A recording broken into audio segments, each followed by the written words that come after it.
और जब बच्चे शिक्षा प्राप्त करेंगे और एक देश आज ही के दिन वर्ष 2025 में नेताजी सुभाष चंद्र बोस की पावन जयंती के अवसर पर हम लोगों ने जनवादी संघर्ष मोर्चा का गठन किया था। हम लोगों ने यह महसूस किया कि अर्थवादी राजनीति के सहारे आम जनता का भला नहीं होने वाला है। जनवाद के माध्यम से ही बिहार को विकसित बनाया जा सकता है, आम जनमानस के जीवन में खुशहाली लाई जा सकती है और इसके लिए जनवादी संघर्ष मोर्चा का हम लोगों ने गठन किया। आज बहुत ही सुखद दिन है, बहुत ही पावन पवित्र दिन है कि आज नेताजी सुभाष चंद्र बोस की जयंती भी है और विद्या की अधिष्ठात्री देवी माँ सरस्वती का पूजन दिवस भी है। आज सरस्वती पूजा का दिन है, बसंत पंचमी का दिन है। आज बसंत जो है, आज से बसंत का जन्मोत्सव समझिए कि लोग मनाते हैं, सभी लोगों के जीवन में खुशहाली आए, उसी का प्रतीक है बसंत। तो आज हम लोग जनवादी संघर्ष मोर्चा का प्रथम स्थापना दिवस मना रहे हैं। पूरे राज्य के अंदर में, देश के अंदर में हमारे देश के प्रधानमंत्री जी यह कहते हैं कि 1 नेशन 1 इलेक्शन होना चाहिए। 1 नेशन 1 इलेक्शन से आम जनता का क्या होना है? उससे आम जनता का भला नहीं होने वाला है। देश के अंदर में आपने जो व्यवस्था बनाई, उस व्यवस्था में गरीबों के बच्चे कहीं और पढ़ते हैं, अमीरों के बच्चे कहीं और पढ़ते हैं, कॉरपोरेट के बच्चे कहीं और पढ़ते हैं, ब्यूरोक्रेट के बच्चे कहीं और पढ़ते हैं, अरिस्टोक्रेट के बच्चे कहीं और पढ़ते हैं। जो गरीबों के बच्चे हैं वह बासी रोटी खाते हैं, सूखी रोटी खाते हैं, नमक रोटी खाते हैं, अमीरों के बच्चे हलवा पूरी खाते हैं। और इस प्रकार से आप चाहेंगे कि हम इस राज्य को और देश को विकसित बना लेंगे, ये कैसे हो सकता है? जब आपका कोई एक अंग दिव्यांग बना रहेगा तो आप तेजी के साथ कैसे दौड़ सकते हैं? हमारे इस देश के जितने भी लोग हैं, जब हमारे प्रधानमंत्री नारा लगाते हैं कि भारत माता की जय, तो भारत माता, अगर यह देश को हमने माँ के रूप में माना है तो इसकी कोख से जन्मा हुआ हर व्यक्ति सहोदर है। इसलिए एक व्यक्ति को नमक रोटी और दूसरे को हलवा पूरी, यह व्यवस्था नहीं चलनी चाहिए। दिनकर जी ने भी कहा है कि शांति नहीं तब तक जब तक सुख भाग न नर का सम हो, नहीं किसी को बहुत अधिक हो, नहीं किसी को कम हो। तो समाज में शांति के लिए सबका सुख भाग बराबर होना चाहिए।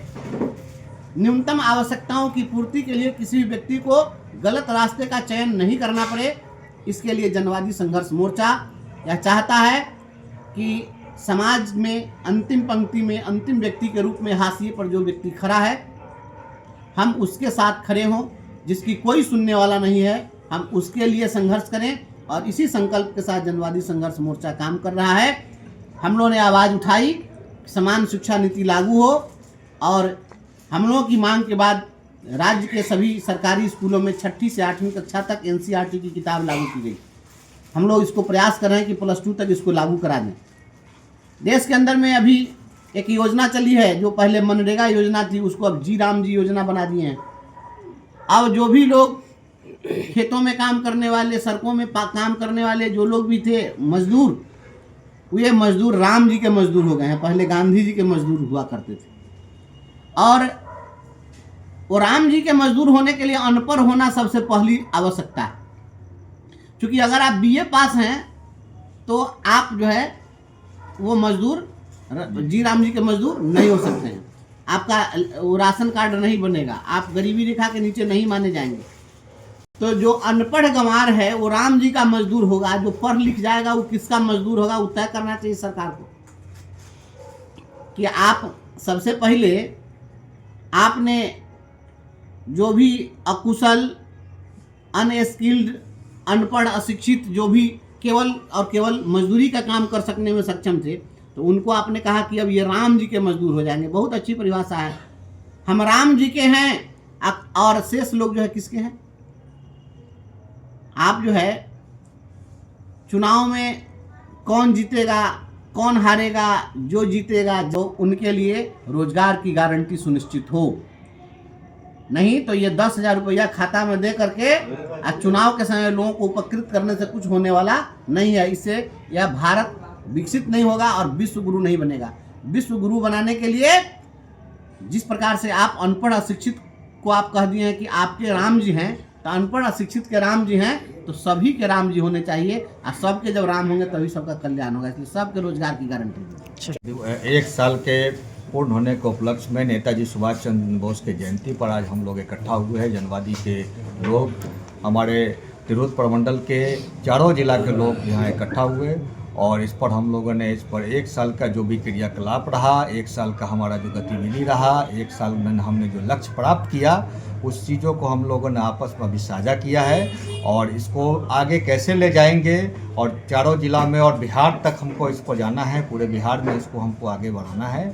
इसको लेके आज इसकी एक समीक्षात्मक बैठक थी, समारोह था और एक हम लोगों ने एक अपना साल पूर्णे पर एक जश्न और पर्व भी मनाया और एक संदेश दिया सरस्वती पूजा के पर्व के इस महापर्व के उपलक्ष्य में कि ये जो हमारा जो मिशन है और हमारा जो लक्ष्य है जनवाद का, घर घर में और जन जन में जनवाद के नारा को बुलंद करना, जनवाद के लक्ष्य को है सो आगे बढ़ाना और इसे प्राप्त करना, इसे हम करके रहेंगे। ये हमारा दृढ़ संकल्प है और पूरे बिहार में अभी तिरहुत प्रमंडल के सभी प्रखंडों में हमने अपना परचम गाड़ दिया है। मुजफ्फरपुर के 16 प्रखंड में हमने अपनी कमेटी बना ली है और हमारा अब लक्ष्य पूरे बिहार में है और पूरे बिहार के व्यवस्था परिवर्तन और समाज के व्यवस्था के परिवर्तन, कुव्यवस्था के परिवर्तन, शिक्षा में परिवर्तन, स्वास्थ्य में परिवर्तन, यही हमारा लक्ष्य है। और ज़िंदगी को बेहतर बनाना, नागरिकों के ज़िंदगी को सुविधाजनक बनाना, उनको आसान बनाना, ये जनवाद का हमारा नारा है और जनवाद का हमारा मिशन है।